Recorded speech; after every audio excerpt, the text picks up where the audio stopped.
So another thing I wanted to talk about as well is how important do you think it is to take your measurements and actually taking some pictures before you start your regime to track?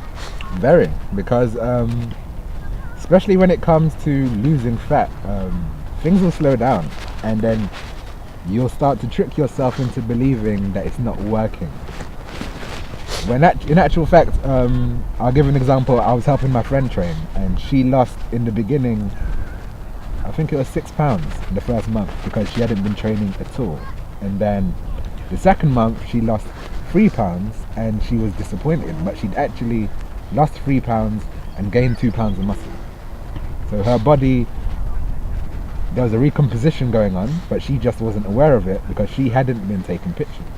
Now I could see it, and most people could see it, so they were giving her compliments, but she couldn't see it at all. Keeping track of what's going on with you, what's going on with your body, is so important. For what I want to achieve is more how my physique looks. So my goal is different, right?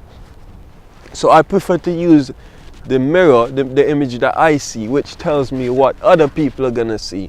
So I use that as my metric, but I think that it would be more beneficial if people start, you have your progress pictures, because like you said before, your mind tends to play tricks on you sometimes, so it's probably a better decision if you can actually have some images taken by a friend or family member, and maybe check a month, 2 months later, take another picture or whatever, but don't do it too often. No. Don't do it. Don't do it every day, whatever you do. Once a week is good. Say Monday morning on an empty stomach, see how you're looking, get the picture, and do it once a week. But there's no need to do it every day because that will set you up to fail as well. And some people really, really hate taking pictures. Then you know what? Keep track of what you do in your training. You're always trying to improve. So the question is, can you lift more? Can you last longer when you're doing cardio? If you can, that's an improvement, but don't take that absolutely set in stone because some people eat far too much. So you will be getting stronger, but you won't really like how you're looking. Yeah, so another thing that's probably important to the audience is identifying the difference between weight loss and actual fat loss. Right? So we've been talking about carbohydrates.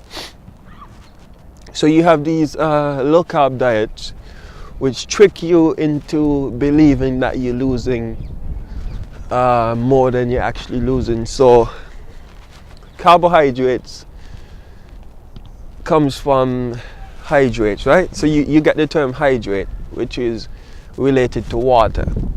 Right, so when you go on these low carb diets, they tend to allow you to lose that water weight, and that gives you numbers on the scale that you shouldn't necessarily believe right away.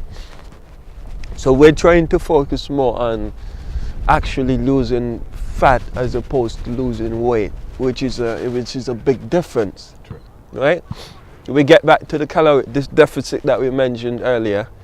You want to lose that actual pouch, right? If you want to lose the pouch, you want to start looking at lowering your body fat percentage overall. And for bodybuilders and physique specialists, that's what they always talk about. And that's where you get the definition from, right? I have a friend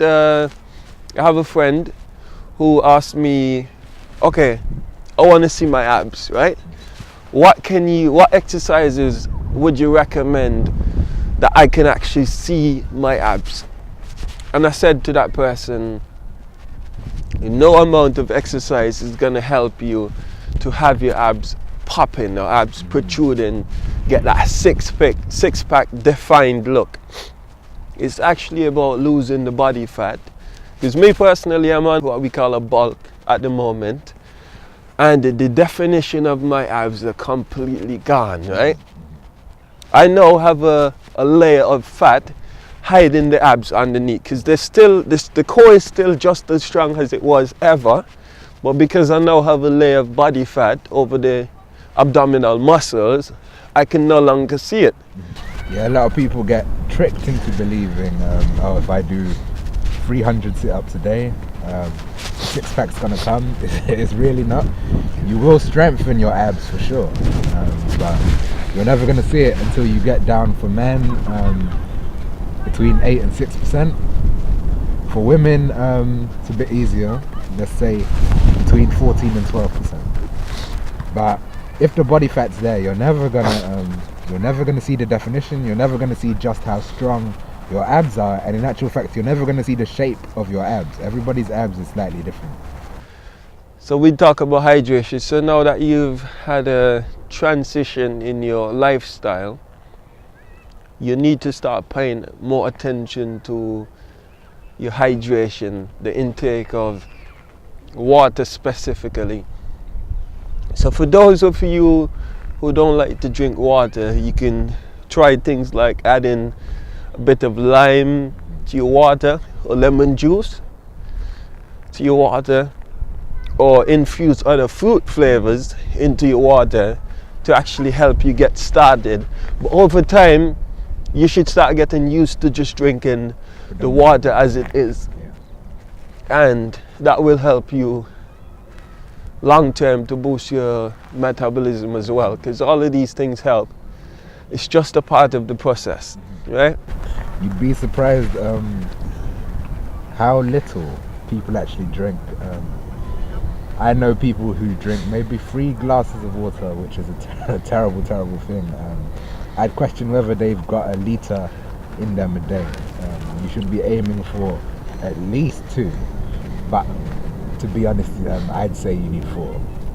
But each to his own. Everybody's a bit different, but to begin with, at least aim for 2. It's a good thing to have a bottle because it allows you to really keep track of how much you're drinking. I have 2, so 500 and 1 litre. If I drink my 1 litre bottle, I know I only need to hit 1 more of those, and then I'll be happy. Like everything else, like we said earlier, keep track of how much you're taking. Alright, so to wrap this video up, just want to do a brief summary of what we spoke about. And forgive me if I was shaking a bit in the video. It's really cold outside at the moment. It's probably about 0 degrees at the moment, so Celsius, because we're over in the UK. 0 degrees Celsius, probably minus at the moment. We're out in the park. We decided we're gonna come out and shoot the video today. Yesterday it was raining. Today we had a bit of better weather. Without the rain, it's cloudy, overcast at the moment, but really cold. That's why we're wearing 2 layers at the moment. It's not pleasant. Right, just get that out the way. So just to recap now, caloric deficit, very important. Cutting down your sugary foods, not drinking sugary drinks after your workouts. Meal prep, very important. Preparing your meals in advance means that you won't feel the need to go out and buy these, what they call cheat meals, sorry. I don't believe in that stuff as well. Avoid starchy foods. Pay attention to the ingredients that you have in all these foods. And you want to remember, it's very important to snack throughout the day if you tend to get hungry, because you want to keep your body in a state where you don't get that hunger, right? Because long term it's about boosting your metabolism over time. For your new lifestyle change, drinking your water as well, very important. And that's just about it.